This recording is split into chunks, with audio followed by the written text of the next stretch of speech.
What's up, guys? Welcome back to what is this called? Powerhouse Productions. On the topic. Yeah. That's I'm keeping it in just to fuck with people. that's beautiful for the recording. We know you use Discord now. Either that or we really like the Discord beat. Wasn't that in the first one too? It was in the first one.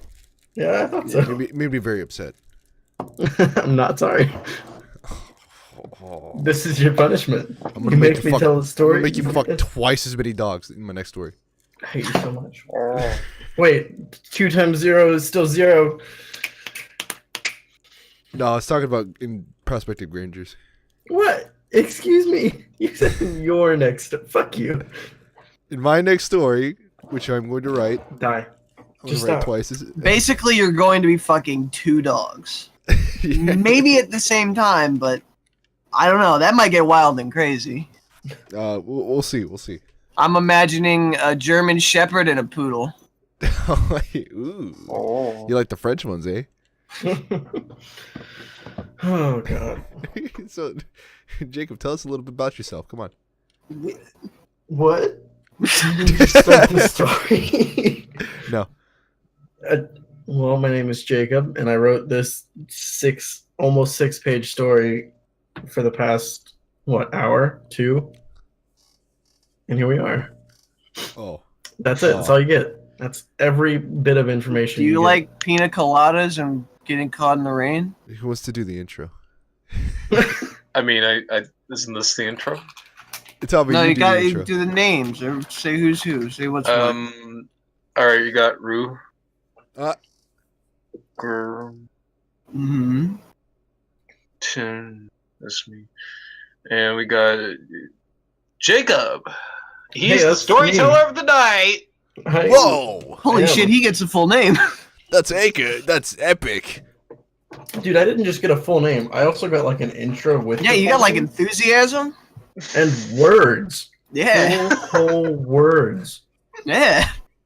Not Cool 2,094 of them, but Possibly a words. whole sentence. That's the benefits of being the storyteller. Wow. It's not worth it. Well, Hope you like it. Let's do it. Let's go. All right, everyone is dead. I'm just kidding. I'm gonna you leave me alone, goddammit. Okay.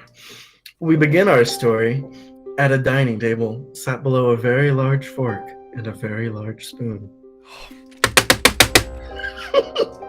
Literally the only reason I asked you. Okay. There are 4 friends gathered around the table. The first person sat at the head of the table was a worried-looking man. His name was Tommy, and he sat a little nervously pulling out all of his necessary things for what the group had in store. Sitting adjacent to him was a man with glasses and a red beanie on. That was Granger. Yes, man. Next Fine. down on the next chair.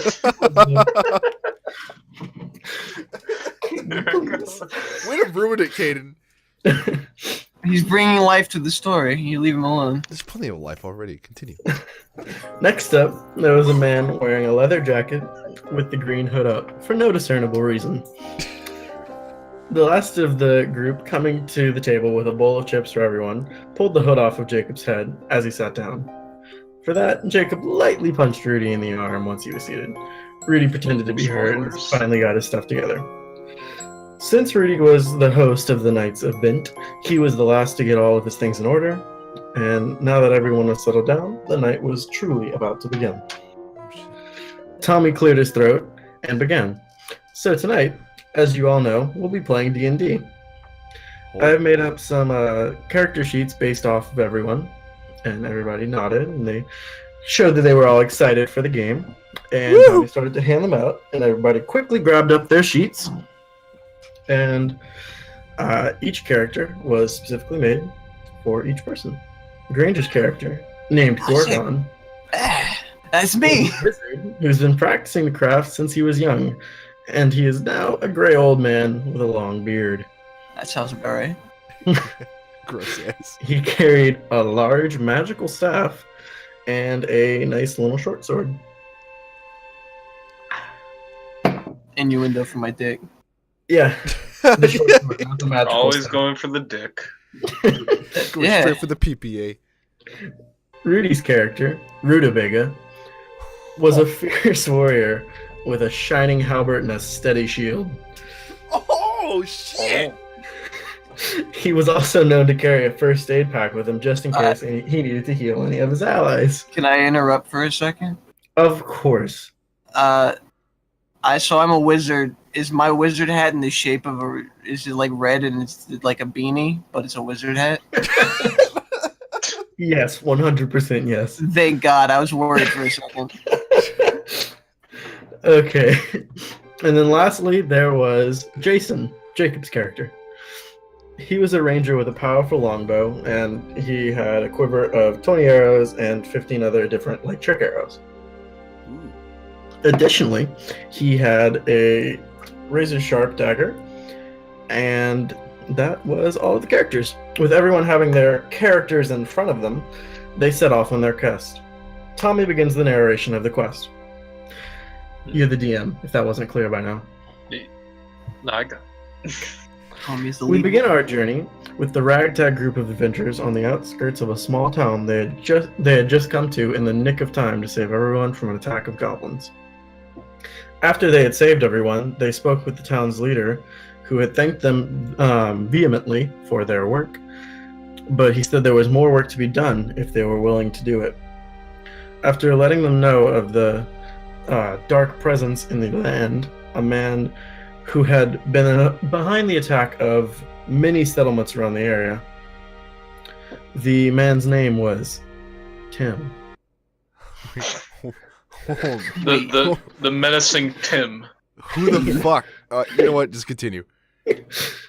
Who had sent the goblins to the town was not too far from where they were now. The trio had decided that they would go after this evil Tim. The town's leader offered them to stay in the inn for the night because they helped rescue the town. So the group did, and they recuperated, spent the night, slept, got some rest, and first thing in the morning they all headed off. And the group was on their way. Tommy then said, now that we are done with the intro, what would you guys like to do? And the group looked around. I punch him. You punch him. You're a frail old man. You can't punch. Yeah, come on. Your knuckles break upon impact. Yeah, that's about right. Minus five. Yeah. One for every finger. And then the group looked around each other's side of the table, and Rudy spoke up. Should we just head to 10? And the other two nodded their assent, and they head off down the trail to the Dark Tower. After following the trail for some time, you reach the outskirts of the small fortification. The fort had a wall that was about 15 feet tall, and the wall was surrounding a lonely tower that stood erect in the center of the square wall. The main entrance was a large cast iron gate with a chain and a heavy lock on the door. Do you wish to approach the gate? Tommy finished narrating. Jacob said, I think we should try and get closer and take a look at it. Rudy agreed and added, we could try and pick the lock and maybe see if there's another way to get the door open. Wrong. What I would say is I kicked the fucking lock. I punch him. Yeah, I was about to say, Granger I hate punched y'all. the door. Oh. You're perfect in my mind, and you play this game like civilized. What was I human doing? beings. Was I just fucking twiddling my dick like, oh, I can't help with the door, it's fine. You were shaking your hand because you punched something and broke it, remember? Oh yeah, okay, that makes sense. First aid for my wounds. That's fine. So after this, they all approached the gate and began to inspect it. Jason was the only one who had any experience with picking locks, so Jacob said that he would give it a try. Or get Jason to give it a try. I'd like to roll to pick this lock. Tommy agreed to it, and Jacob rolled knowing he would have to hit a higher roll in order to get the lock open because of its high quality. So Jacob rolled, and the dice landed, and everyone looked at it, and it was a 1 facing them back. Fuck. Damn. Really? A crit fail on the first roll? Come on, that's just ridiculous. This is Jacob said. very foreboding for the future. I would say. Tommy, with a bit of a wicked smile, looked up and began to tell what started to happen. Upon walking up to the lock, grabbing your lock-picking tools, you tripped and fell, slamming your face into the gate, face first, and you take 1 damage. Damage. That's not too bad, Rudy said, trying to make things look up. Tommy turned on him and said, well, I wasn't done just yet. The group sighed. Tommy continued on. I hate to interrupt you, but that's literally what I was about to say. That's not that bad. See, I can almost predict what you guys would do in this situation. It's like you know us. Okay, Tommy continued. Just as you slam your face into the gate, 2 guards who had been making their way around the wall came into earshot of them and rushed towards the gate to see what caused the noise. The 2 of them pulled their crossbows and aimed quickly and fired the bolts.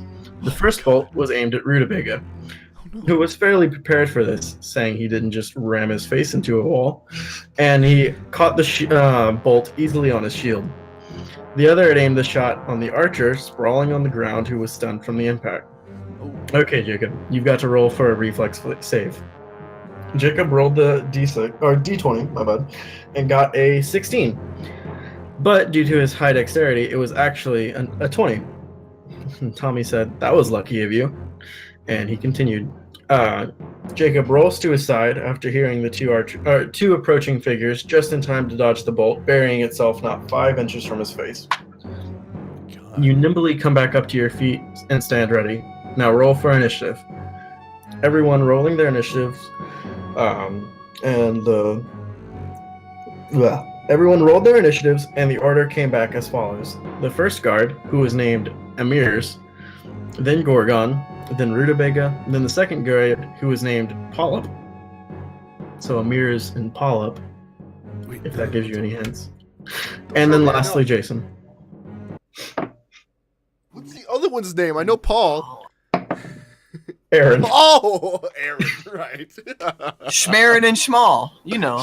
But Amirs and Polyp. Uh-oh. Okay. Now the real fun starts, Tommy exclaims.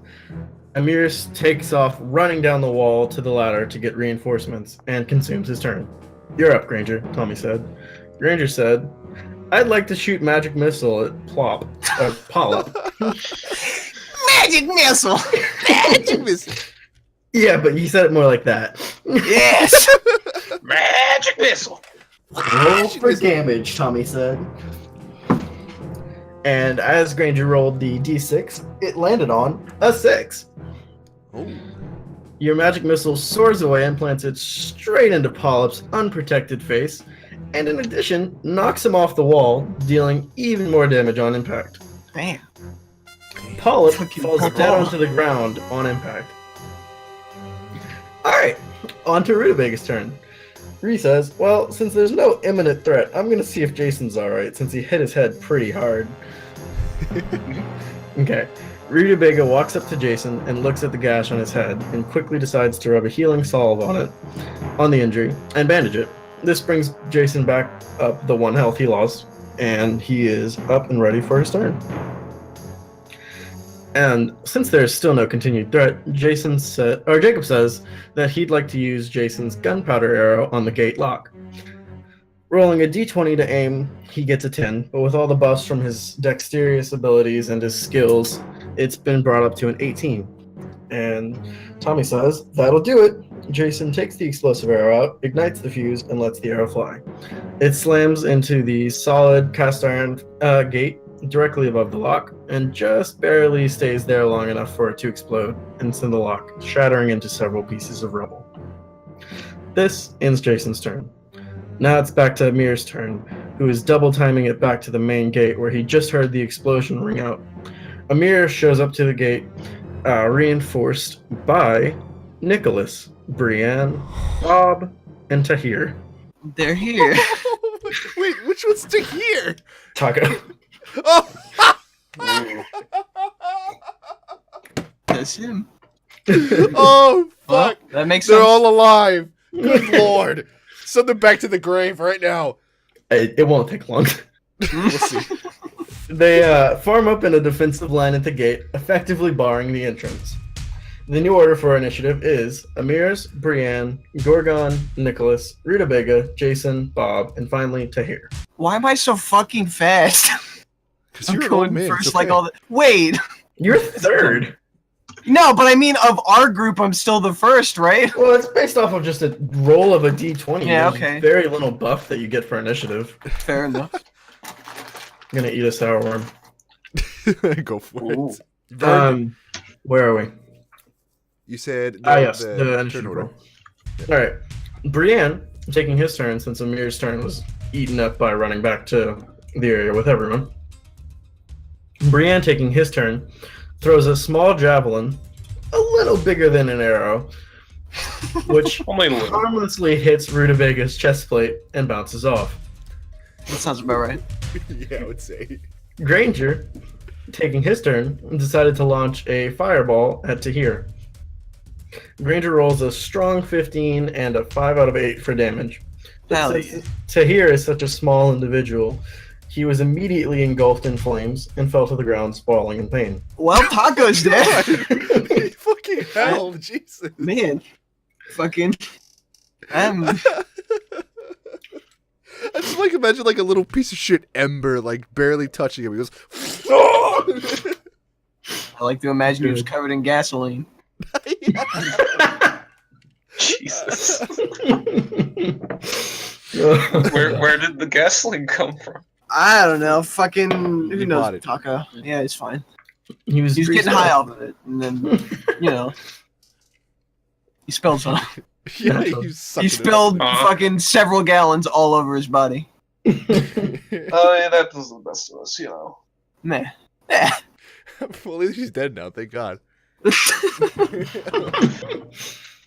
All right. Next up, it's Nicholas's turn. Oh fuck. Nicholas, who took himself for a particularly skilled swordsman, decided here to we rush go. up to Rutabaga and attempted to attack him. Nicholas attacked with a roundhouse swing of his sword, and Rutabaga casually blocked it with his shield. It's sick, dude. Now, Rudy's turn. Rudy said, with a grin, that he wanted to try and impale Nicholas with the halberd, and then he decided to roll it. Rudy rolled a d20 and got a 20. Oh my God. So, Crit. That pike better go up his rectum and out his goddamn mouth. That sounds so fucking sweet.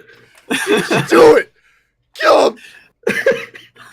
Rutabaga, after blocking the sword and temporarily jarring Nicholas, he took the advantage and thrust with his halberd and landed perfectly in the center of his chest. With the force picking him up and moving him forward, he decided he was going to throw the halberd up against the wall and then threw it with Nicholas still on the end of it and impaled him to the wall where he then stuck. Oh my God, I'm kind of like a sadistic bastard, aren't I? That's fine. That's some fucking. That's some strength. Well, for that fat fuck. Pick that ass up and then fucking pin him to a wall. Fuck, dude. Sweet. Next up is Jason's turn. Okay, so Jacob decided to use one of his skills to shoot 2 arrows in rapid succession. Rolling well, he took aim and fired 1 arrow into Amir's heart, killing him just immediately. And the second one, I almost feel bad. the second one, Thrashed. catching Bob in the shoulder. Next up was Bob's turn, who was none too happy about being shot, broke the arrow off of his shoulder, and advanced on Jason with an axe raised. Holy shit. He then took then rushing forward, took a sweeping swing at Jason, who just managed to sidestep the swing and narrowly avoided being chopped in half. Well, that's nice. Sweet. With now it's on to Granger's turn, who decided to advance on Brienne with his sword, since he was a little out of mana, you know? Oh no. Here we go. There's a refractory period for my mana. Wait. Give him like 3 hours in an empty room. He'll get it back. Advanced on Brienne with a sword, and rushed. And swiped at him with a single swipe, and then cut Brienne's frail body into ribbons. It's sun coming. Just like, I imagine this old man just going. He's like he's barely able to hold up the sword. And he just goes a swipe, and he just. I imagine Exactly. I'm so frail and weak that I missed with the sword, but just the air from the sword just cut him to shreds. Inverse weakness. Yeah. Oh, I gotta set up a D&D campaign. I might just like put Digits and Dragons or fucking what I fucking call it on the back burner. Just set up a real campaign. That sounds fucking fun. Dude, I was tempted to Inspire me, start Jake. off this story with like it being set 2 years in the future and we're doing this because you never played the Digits and Dragons. Fuck. Decimals. It's hard. Decimals. And digits. Digits and Same thing. decimals. One day. Anyway, next to go was Rudy, who again wanted to take advantage of a weakness. The weakness being Bob's distraction with Jason. He came up behind Bob, relatively unarmed since he just threw his halberd, and he took a shield and he bashed Bob in the back of the head so hard that he killed him on impact. Just the shield shattering his skull, sending him to the ground. None of them stood a chance. Not at all. I fucking. It's like the orphans from fucking Rudy's story. They didn't stand a goddamn chance. In fairness, I in feel my bad. mind, they were goblins. Oh, Yeah, okay. Shit, I forgot about that. No, I never said it. It was just I wasn't sure I was gonna go through with it or not, but I think I am. I think I'm gonna mark them all down as Just goblins. imagine their faces over the Huh? like, over like I don't know. Anyway, continue. Okay. With all of the threats taken care of, the trio recuperated and rushed forward to the tower. Rutabaga picking up his halberd on the way, and leaving Nicholas on the ground. Oh my god, he could still be alive. I don't think so. Yeah, A but- halberd through the center of your chest and then being Yeah. thrown into a wall. I'm A pretty halberd sure you're straight dead. up your butthole and out your mouth's really gotta hurt. Then into a wall. Oh, God. So with all of the threats taken care of, they advanced on the tower. They made their way inside and walked up the stairs to the top to the main room. Inside was one large desk with a couple chairs around it, and sitting at the center was Tim, who, for a dark ruler, seemed rather afraid of the circumstances of the evening. In the corner behind him was an evil-looking adolescent. Uh-oh. The adolescent spoke up quickly, clearly upset. What the fuck do you want? And how did you get past the guards? That's him! Is he in the room? Shit! That was perfect, man. 10 out of 10. Upon saying this, the group actually saw Tim flinch. Rudy had Rutabaga say, "We are here to stop the reign of Tim." Tim broke down crying, saying, "I'm sorry. I didn't want to. Spreck made me do it. I know I'm a piece of shit." Spreck turned to him and shouted, "Shut the fuck up, Timmy!" Oh, what is this Crocker? relationship? Wait, Crocker? I don't know. When he said they sound like Crocker from Fairly Odd Parents to me. Say Fairly Odd Parents in Split's voice. Fairy Godparents, that's it. I can't. I just can't. Right now. Please. Whew. I can't. Oh, okay, fine. Ooh. Give it a bit. Yeah, maybe after. I need to Okay, recoup. okay. Okay. Jacob, as Jason said, so if you were the one behind this, then it's time for you to die. So, with a practiced ease, he pulled an arrow from his quiver and knocked it to the string. And Spreck's full attention was on him when Tim pulled out a knife and stabbed him quickly in the side, as Spreck was about to shoot Jason with his hand crossbow. The shock of the stab wound made Spreck's shot go wide and missed by a little more than a foot. Jason, seeing the opening, took his shot and the arrow hit home, killing Spreck and freeing the area from the tyranny. Oh. After Tim apologized profusely, many times, the group decided to forgive him, and they offered him a place among him in the group. The trio and their new addition traveled back to the town after Rutabaga had made sure that all of the goblins were dead. They explained to the town the events of the siege of the tower and how Spreck had manipulated Tim and tried to use him as a scapegoat.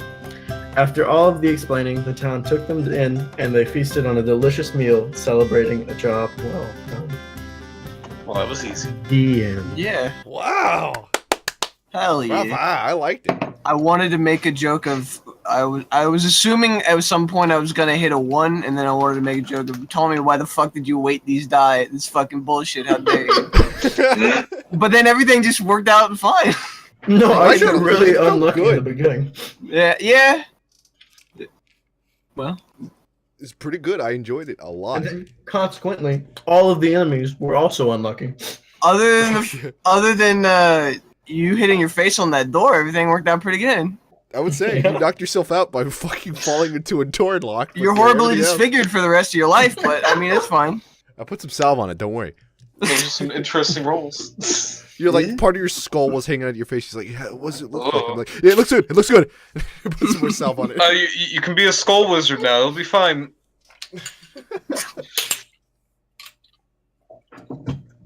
That was it. Yeah. Okay, Tommy, you do something abrupt so I could cut the fucking video. All right. No pressure. Very good, bird.